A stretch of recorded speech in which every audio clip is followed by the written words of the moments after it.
Türkmenaba şegerine karate-do boýunça Lewap vilayatynyň açyk çempionaty geçirildi. Ýaşa ýurdumyň ahal Mari Lewap vilayatlarynyň şeýle-de Aşgabat we Arkadaş şäherlerinden turgunlar gatnaşdy. Ýokary guramaçylyga wetlenýän sport bäsleşikleri uswatlaryň kemaly gelýäni äşkar edýär. Ýaş ören gyzykly boldy. Her bir tutuluşyň çekileşikli bolmagy turgunlaryň bu ýaşa ýokary taýýarlykly gelenini görkezdi. Ýaşda ýeňişe bolan ihlas aýdyň duýuldy. Bu bäsleşik ökdeleriň öňe saýlanmagyna mümkinçilik berdi. Ýarış turgunlaryň kämilleşmegine ýardam edýär.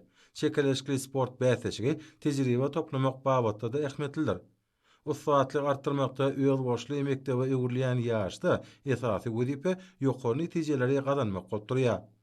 Ýaşyň netijeleri boýunça Aşgabat şäheriniň turgunlary 1-nji, Ahar vilayatynyň gelen topar 2-nji, Mary vilayatynyň turgunlary 3-nji orna nasip boldylar. Belqara döwletiň täze ýamynyň garkynç döwrüne hormatly prezidentimizin sağlam durmuş ýolgusuna esaslanıp, Mary vilayatyna da dürli sport bäsleşikleri geçirilýär. Pekim Paýhas ummany magtym boly Praga ýyly münasibetli wekil wazyr etrawyna Grekrim görüşi boýunça ýarş geçirildi. Ýaş turgunlar etrawyň açyk barynjyligi uğruna bäsleşdiler.